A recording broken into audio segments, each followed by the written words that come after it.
The next speaker for today is Dan Klein.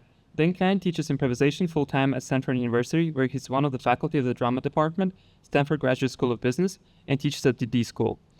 In 2009, Dan was named Stanford Teacher of the Year by the Students Association. Beyond Stanford, Dan has led similar workshops, custom-tailored for various groups, including the High Performance Leadership Program at IMD Business School in Switzerland, and the Kaufman Fellow Program helping to train global leaders in the venue capital. Today, Dan will talk about his recent experience in Ukraine. Welcome, Dan, to the stage.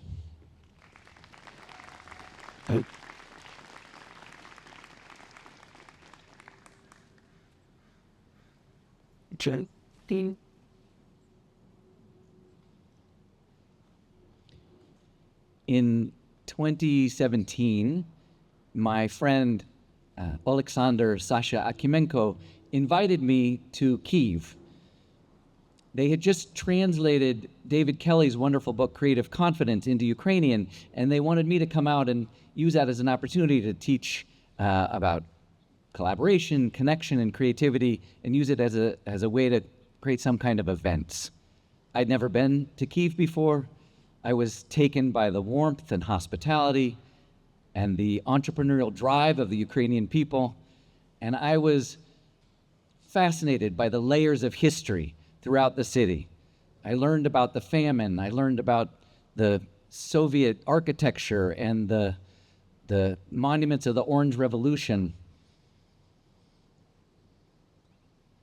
I watched with most of the rest of the world in horror 3 years ago at the invasion, and I stayed in contact with Sasha. As the war continued, at some point he started inviting me to come out. He said, maybe you won't come to Kyiv, but maybe we can go to Lviv, where it's farther away from the action. And then, as we were planning a potential visit, he told me about a rocket that had hit just across the street from his building. I said, what was that like? He said it was loud. It was so loud. So he thought, maybe I'll wait. Maybe I won't come quite yet. This past summer at the GSB, we hosted some people from Superhuman who were doing amazing things in the prosthetic limb industry. I sat with the CEO, Olga, at dinner. I said, I've been to Kyiv. I'm looking for an opportunity to come back. I'm just trying to figure out what's the right time. She looked me right in the eye and she said, the time is now. You need to come now. You need to see what's happening. And you need to tell the world what's happening. And we need to see you there. And I knew she was right. And within a couple months, I found myself landing in Moldova and then driving 10 hours through the night into Kyiv. This is what stood out to me. It looked pretty similar to the way it had in 2017, but with occasional burnt out buildings and rubble. As I arrived in the city center, there were the tanks from the initial invasion, scarred and rusted, sitting on display.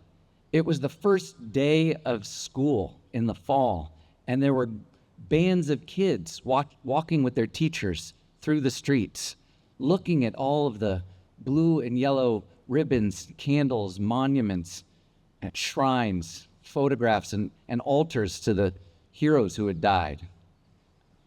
I downloaded the app, like Uber, that would warn me about the air raids.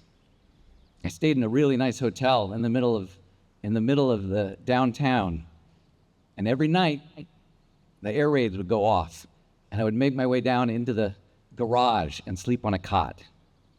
I was amazed at how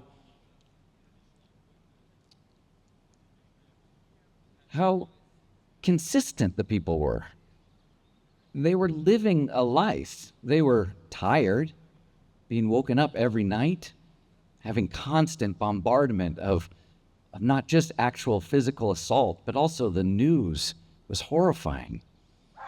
There was a children's hospital that had been bombed the week before I got there. While I was there, a school was hit with a missile, which is harder to get away from because you have much less time. And there was a man who was on his way to the bomb shelter with his family and lost his wife and 3 daughters.